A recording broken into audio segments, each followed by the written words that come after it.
Just see what you have written.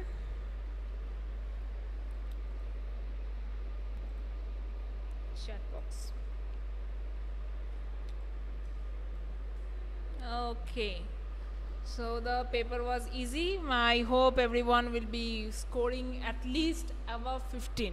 Okay, not below that. If you have really gone through the text very well. Okay, so not wasting any more time, we will jump to today's lesson, and today we will be starting a poem that is No Men Are Foreign. So from your Beehive, you open page number 80. From Beehive, page number 80, 80. We will start this poem, and while I'm explaining the poem, I will be also giving the notes regarding the poem, so you will write it down. Okay, so make your copy also ready near you, so that whatever I am telling, you may write it down. Okay? The sound is not clear. Oh, again the sound is not clear. Okay, try to see, otherwise the video will be also, it will be available in the YouTube, so you can check it once again from there also.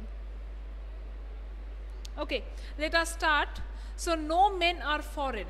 Before we begin the poem, let me tell you what kind of poem it is. The poem is anti-war poem. Okay, so the first thing you have to remember, it is an anti-war poem. So you have studied in your history that in the 18th and the 19th century, at that time, 18th, 19th, 20th century, so much of war was going on all over the world. This country is fighting that country, that is fighting this country. So lots and lots of war was going on during that time. Therefore, some of the poets came up with the with that enthusiasm to write some poetries which are actually trying to make people feel that war is actually not necessary. Okay, we should not be like interested in war, because war is actually nothing. War is futile. We are wasting our lives, we are wasting our valuable things, we are wasting our time, our resources, everything because of this war. So war is actually nothing, it's just a useless activity. So those poets, whoever used to write against the war, okay, they were known as war poets, or they were known as anti-war poets, and their poetries were called anti-war poems. So this is one such poem written by James Kirkup. And James Kirkup, he was just internationally, he was a well-known poet, he was a playwright, he was a novelist. So he was one such who has written this poem. And next thing about this poem is, okay, next thing about this poem was published in 1966.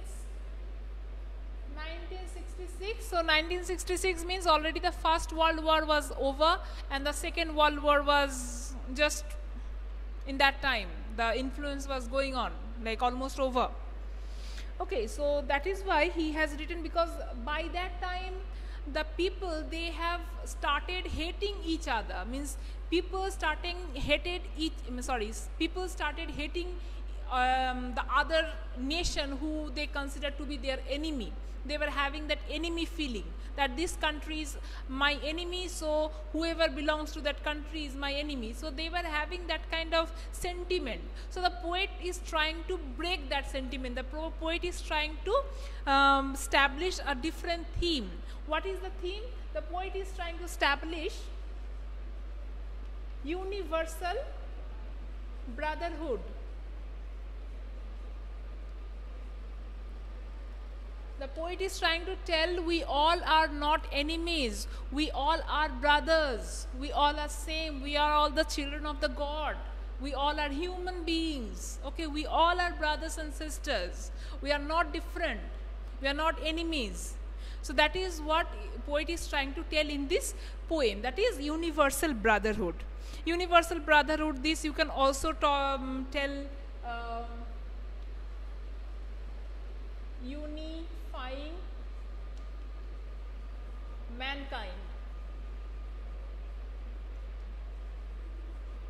So these are the themes of the poem.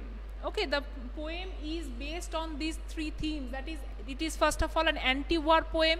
It is talking about universal brotherhood and the unification of mankind, or unifying mankind. So at first let us read the poem.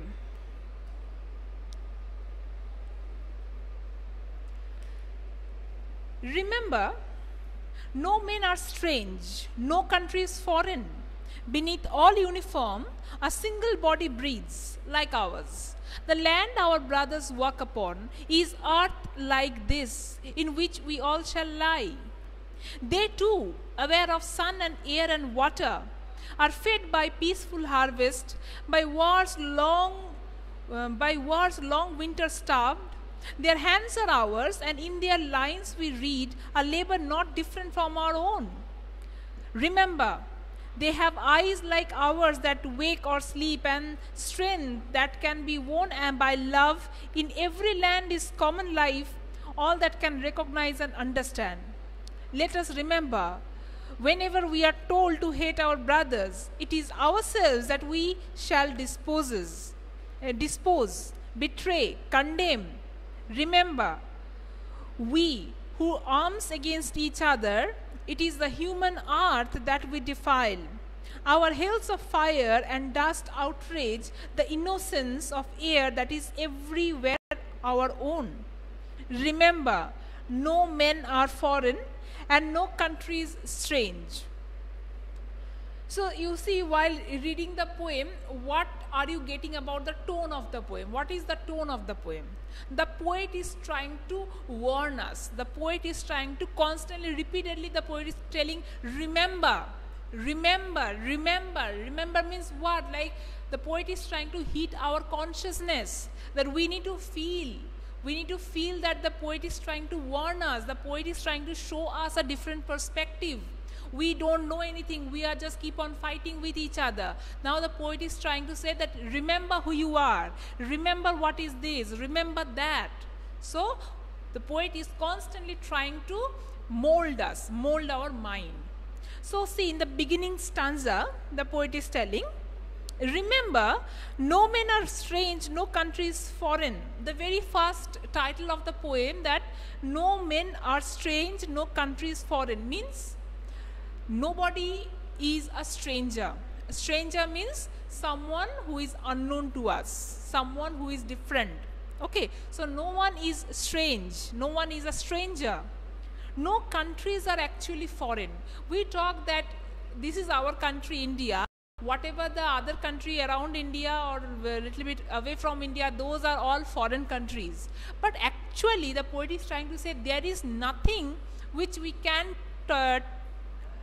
describe as a foreign country, because foreign country is an construct that we humans have created. Nature did not make any differentiation in the countries. Nature did not created any country. Nature created the land. Nature created the earth. Okay, we human living on this earth made everything separate, that this land is my land, so this will be a country, a different country. So we only made ourselves foreign, but actually we don't have any foreign countries. Beneath all uniform, a single body breathes like ours. The land our brothers walk upon is earth like this, in which we all shall lie. So now the poet is trying to justify what he said in the first statement. The poet is telling that beneath all uniform, here uniform is a metaphor. I will come to the literary devices. Uniform referring to the army people, okay, the military of different country. They are of different colors. Some wear grey uniform, some wear khaki color uniform, some wear green, some wear black. Okay, the uniform colors are different for different country army people. But beneath the uniform, what is there? Beneath the uniform, there is the same human body. The person who is wearing that uniform may represent different country. Okay, but if that uniform is removed from him, what he is actually a human. There is no difference between a black uniform army person with a green uniform army person. Both are exactly humans. So there is actually no difference. A single body is there that breathes like ours. So I am standing here in front of me, that person with a different uniform, that person is also able to breathe just like me. I am taking oxygen, that person is also taking oxygen for their survival. And both of us walk on the same earth, on the same land that we call earth. As long as we are living, we are on the surface of the earth. We are using the same platform. You are using the same ground to walk. And after our time is over, when we die, we will be getting into that same earth. So where is the difference? We are using the same earth. We will get into the same earth after our death. So there is actually no difference. So for the first paragraph, you take down one note. Write down.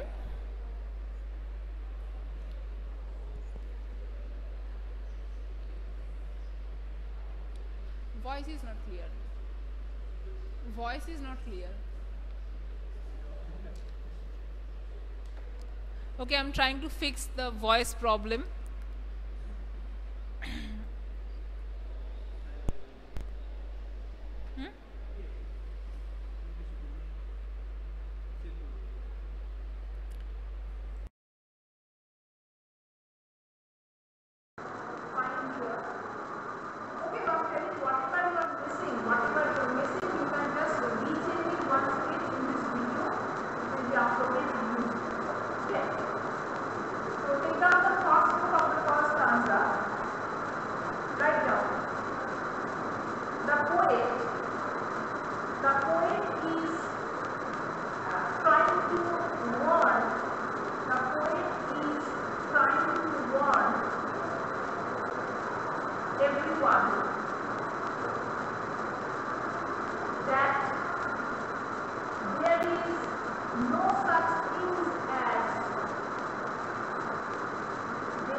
And the same land we use after our death. Full stop. Okay. So if you are not able to write down whatever I am telling you, just check the YouTube, you will get. So I'm hurrying up because the time is very less. That is why I'm just trying to proceed. So the next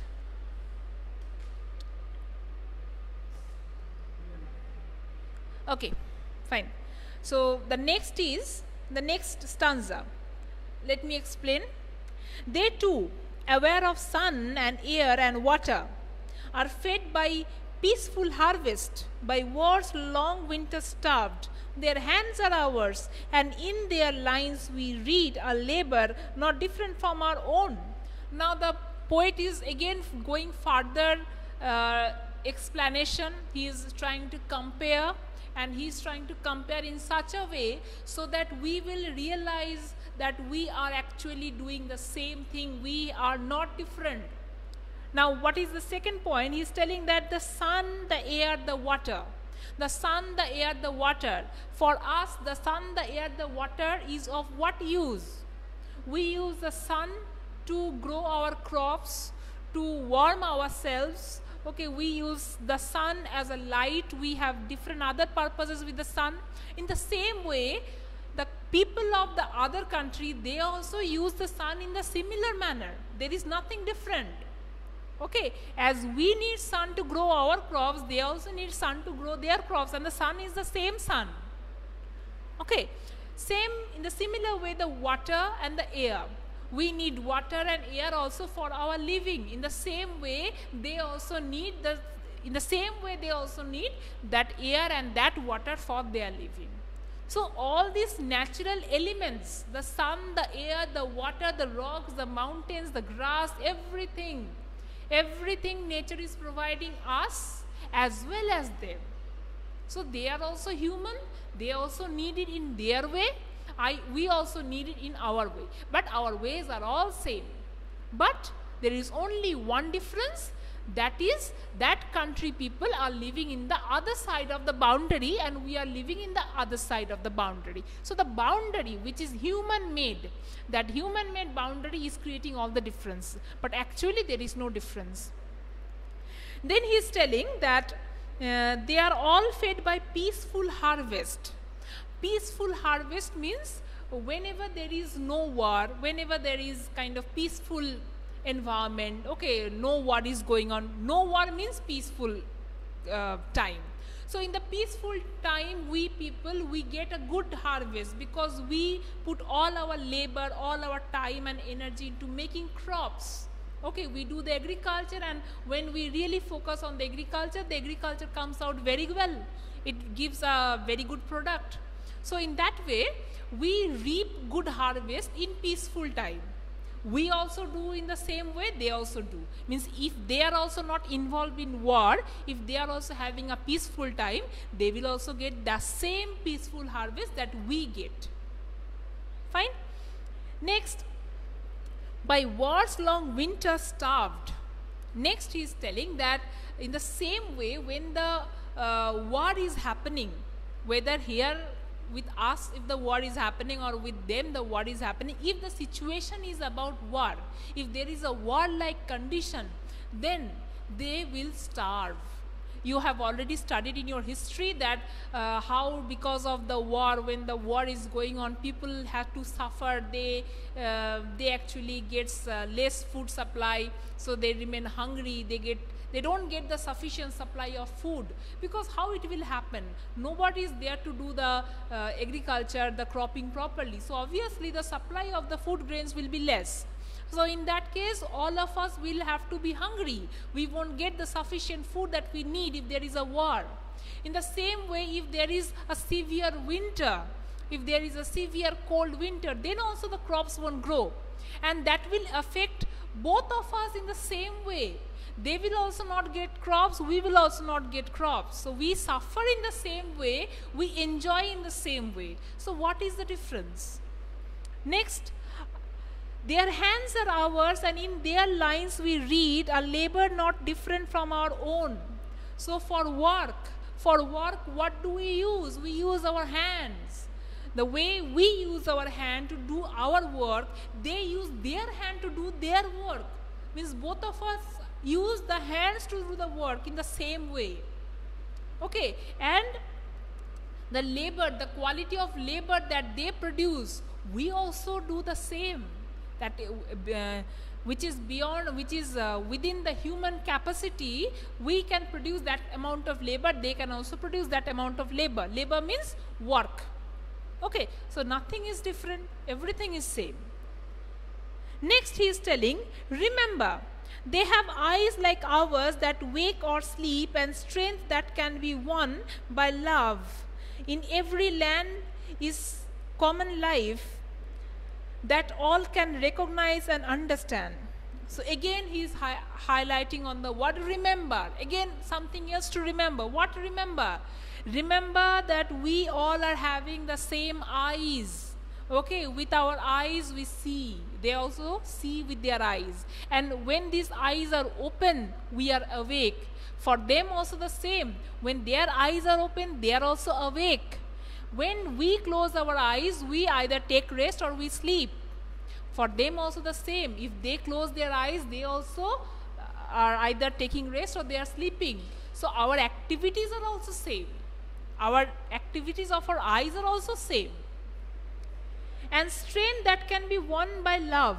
So even big person, if you talk in a very gentle manner, if you talk with love, even a very big powerful person can come down to help you.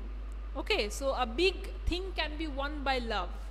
For us also it is possible, for them also it is possible. Means here you see, suppose a person is very strong by body. Okay, he is very powerful. Okay, he is like kind of feared by everyone. But if someone calls him in a loving way, okay, gives him respect and love and affection, obviously that stronger person will bend down and will be like pleasing in behavior. As it happens to us, in the same way, there also it happens. There also, if you use the love, they will understand, they will appreciate, they will bend down. So love can work with us, love can work with them. Love means what? Love means affection, being polite, okay, being gentle, being kind. That is love. So love can move us to do something, love can make them also to move and do something. Okay. Every land is common life that all can recognize and understand. So in every land, we are having the common life. Our life is same. Every land is having a life. That is us. Okay, maybe that region is different, little bit far, but that region is also having life as this region is having life. So there is a common life everywhere. That's all we can recognize and understand. So the poet is trying to tell that we need to realize this, that everywhere the life is scattered, the life is spread everywhere. But there is actually no difference, just the location is different. This location is here, he is living there. That is the only difference. There is nothing. He is also living, I am also living. He is a human, I am also human. So that we need to remember, that we need to realize, and we need to understand that there is no use of this war, this enmity. It's useless. Let us remember, whenever we are told to hate our brothers, it is ourselves that we shall dispose, betray, condemn. Remember, we who take arms against each other is the human art that we defile. So now whenever anyone is telling, anyone means the political leaders, the government, the commander, or whoever is our leader. Okay, whenever these leaders are telling us that they are our enemies, let us take our weapons against them, what actually that leader is telling us? This leader is not telling us to battle against our enemies, but he is actually telling us to battle against our brothers. So first we need to understand that we both are not enemies to each other. We are actually brothers. And if anyone is telling us to fight against each other, they are actually telling to fight against your brother. So when anyone is telling you go fight against your brother, will you do that? No, why should I do that? He is my brother. Why should I hurt him? So this is the affection where the poet is trying to hit, that you are not going to harm your brother. If you consider that person as your brother instead of considering him as your enemy, you will never take arm against him. So if knowing that if we still hurt each other, if we still consider each other our enemy, then actually what we are doing, we are condemning ourselves. We are actually making a kind of blow on our own soul, because we are hurting our brothers. He is getting hurt physically, but spiritually I am hurting myself. Okay, I am a part of that person. How? Because we all are the brothers and sisters of God. I mean, we are all the children. So we are all brothers and sisters. So we are all children of the God. So in that way, we are all same. We are related to each other. So we can't hurt each other. Remember, we who take arm against each other, it is the human earth that we defile. So whenever we do this kind of war, when we take our weapons and when we shoot each other, we kill each other, we are actually doing what? We are defiling our earth. Earth is our motherland. Earth is our mother, not a country. Earth is our mother. So whenever we are waging this war against each other using the weapon, what we are doing? We are polluting our earth. We are creating destructions after destruction on this earth, the earth which is our mother. So we are defiling the earth. We are not actually defiling ourselves. We are not harming ourselves. We are harming the earth. We are making the earth look ugly. Whenever the bombs are falling, dropping over a place, so much of trees and so much of natural things are getting burned. They are turning into ashes. The land which was fertile, that is becoming completely a wasteland. So who is getting the loss here? Our own mother which is our earth, that is getting defiled. So the poet is trying to hit our consciousness here. Our hells of fire and dust outrage the innocence of air that is everywhere our own. Remember, no men are foreign and no country is strange. So in the last three lines, we are telling our hails of fire and dust outrage the innocence of air that is everywhere our own. So I was talking about the use of bombs. So when we are dropping bombs on a place, okay, maybe like apparently we are thinking that we are defeating that side. Okay, we are killing so many numbers of men, but actually what is happening, when we are bombing, the bombs are considered to be the hails of fire. Okay, hails of fire are actually referred to the bombs. Okay, this is another metaphor. Okay, so hails of fire is not actually the hails of fire, but it is actually the bombs, the different types of bombs that we have created, we humans have created. So they are actually destroying the innocence of the air. Innocence of the air means the purity of the air. The air is very pure. The air is so nice. We breathe the air. With this is having oxygen. So we are using this bomb, the carbon dioxide, the carbon monoxide and other poisonous gas that is created, that is actually what? Polluting that air. And that air is getting polluted. We think we are winning, but we are not winning, because the same air we are using to breathe. So that air is getting inside our own body. So how can we think that we are winning against each other? We are actually losing. If we do this kind of war, we are actually losing. So he is telling in the last line, remember, no men are foreign, no country is strange. So again coming back to the first line, that no men are foreign and therefore no countries are strange. So just it has been reversed. At first he started that no men are strange. So here I am telling that no men are actually foreign, and in the first line it was given that no countries are foreign. Now here we are telling that no men are foreign and no country is strange. Okay, just the reverse. But exactly the poet is trying to mean the same thing, that we should not highlight on the war, we should not think of the war, we should not appreciate the war, we should not encourage war, and we should not encourage this enmity among the nations. We should go for peace, because peace is good for everyone else. And we are not enemies, we are all same, we are all brothers. So universal brotherhood, unification of mankind. We need to consider earth as a whole, not earth divided into so many countries. Earth means the earth, where human beings and animals, they live together, not as different countries, but as a humankind with animal kind. So that is the poem. So today my class time is over. In my next class, means tomorrow I will give you the notes of this. Already the first paragraph note I have told you. If you are not able to get it, tomorrow I will repeat that once again. Okay? So you wait for your next class, and if any problem regarding this class, you ask me in tomorrow's class. Okay? Okay. Ronak, you're really looking horrible. Half of the face is visible, Ronak.